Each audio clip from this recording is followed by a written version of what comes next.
नमस्कार दोस्तों, मैं अतुल गौर एक बार फिर से आपका हार्दिक स्वागत करता हूं। आओ विज्ञान सीखे में। चलिए आज का फटाफट पहला प्रश्न हल कर लेते हैं कि निम्न में से किस कोशिका को एटम बम कहते हैं। ठीक है, आपको बताना है सूक्ष्म नलिका, न्यूक्लियोलस, गोल्जी काय और लाइसोसोम में से किस को एटम बम कहते हैं। ये क्वेश्चन SSC CSHL 2010 में आया था। इसका आंसर मैं एंड में बताऊंगा, आपको इसका आंसर कमेंट बॉक्स में लिखना है। चंद्रमा एक है। चंद्रमा क्या है? ग्रह है, गोला है, उपग्रह है। क्या है चंद्रमा? तो चंद्रमा एक उपग्रह है। इसका ऑप्शन नंबर 3 सही है। चंद्रमा एक उपग्रह है। मार्स, बृहस्पति, पृथ्वी किसका उपग्रह है? तो चंद्रमा जो है वो पृथ्वी का उपग्रह है। ऑप्शन नंबर 3 सही है। आप दर्पण में अपना प्रतिबिंब क्यों देखते हैं? ठीक है, आप अपना प्रतिबिंब दर्पण में क्यों देख पाते हैं? प्रकाश परावर्तित होता है। सही आंसर है ऑप्शन नंबर 1, प्रकाश परावर्तित होता है। नेक्स्ट,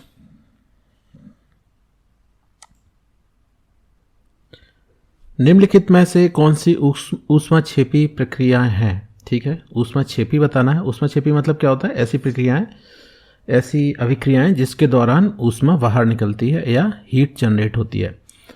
तो बिना बुझे हुए चूने को पानी से मिलाना। ठीक है, पता है जब बिना बुझा हुआ चूना हम जब पानी मिलाते हैं तो वो गर्म हो जाता है, तो ये तो ऊष्माक्षेपी हुई। अम्ल का तनुकरण, ठीक है, तो जो अम्ल का तनुकरण होता है वो, और पानी को वाष्पीकरण करने के लिए तो ऊर्जा देनी पड़ती है, ऊष्मा शोषी हुई। कपूर का ऊर्ध्वपातन, ये भी ऊष्मा शोषी है। ठीक है, इसको गर्म करना पड़ता है। अम्ल का तनुकरण, इसमें ऊष्मा निकलती है। तो ऑप्शन नंबर 1 और 2 सही है। तो हमारा ए, इसमें 1 और 2 लिखा है। ठीक है, तो ऑप्शन नंबर ए सही है। नेक्स्ट, ऑक्सीकरण एक प्रक्रिया है जिसमें शामिल है ऑक्सीजन का योग, हाइड्रोजन का योग, ऑक्सीजन को हटाना, हाइड्रोजन को हटाना। ठीक है, तो ऑक्सीकरण में क्या किया जाता है? ऑक्सीजन का योग होता है। तो सही आंसर है ऑक्सीजन का योग, ऑप्शन नंबर ए। वर्षा ऋतु में उगाई जाने वाली फसलें कहलाती हैं। ठीक है, वर्षा ऋतु में जो फसलें उगाई जाती हैं उनको क्या कहते हैं? तो इसका सही आंसर है खरीफ। खरीफ की फसलें उनको कहते हैं। रबी फसलें किस मौसम में उगाई जाती हैं? गर्मी में, वसंत में, सर्दी में, बरसात में। तो रबी फसलें वही होती हैं जो गेहूं और मटर के समय पर जो फसलें होती हैं, तो वो हमेशा कब होती हैं?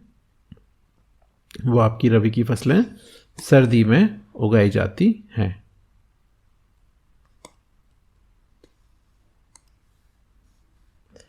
हमारे सौरमंडल का सबसे बड़ा ग्रह कौन सा है? ठीक है, हमारे सौरमंडल का सबसे बड़ा ग्रह कौन सा है?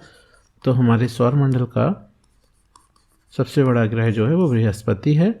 सही आंसर है जुपिटर या बृहस्पति। कोशिका का आविष्कार या खोज किसने की थी? तो कोशिका की खोज की थी रॉबर्ट हुक ने सन 1665 में। वे वस्तुएं जो प्रकाश स्वयं उत्सर्जित करती हैं कहलाती हैं। ठीक है, ऐसी वस्तुएं जो जिनसे प्रकाश निकलता है उन्हें हम प्रदीप्त वस्तुएं कहते हैं। क्या कहते हैं? प्रदीप्त वस्तुएं।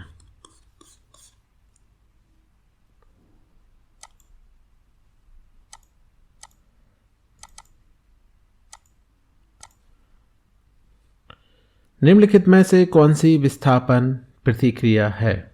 ठीक है, इनमें से विस्थापन प्रतिक्रिया कौन सी है? तो इसमें से second number, option number B, sodium और जल की जो क्रिया होती है, तो यहाँ पर ये विस्थापन की क्रिया होती है। नेक्स्ट, निम्न में से किस कोशिका को एटम बम कहते हैं? ये हमारा बोनस क्वेश्चन था, SSC CSHL 2010 में आया था। तो हम आपको बता दें कि जो लाइसोसोम होता है उसको हम क्या कहते हैं?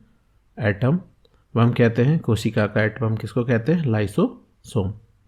यदि आपको हमारे वीडियो पसंद आ रहे हैं तो हमारे इस लिंक पर जाकर आप हमारे टेलीग्राम चैनल को अवश्य ज्वाइन कर लें। धन्यवाद।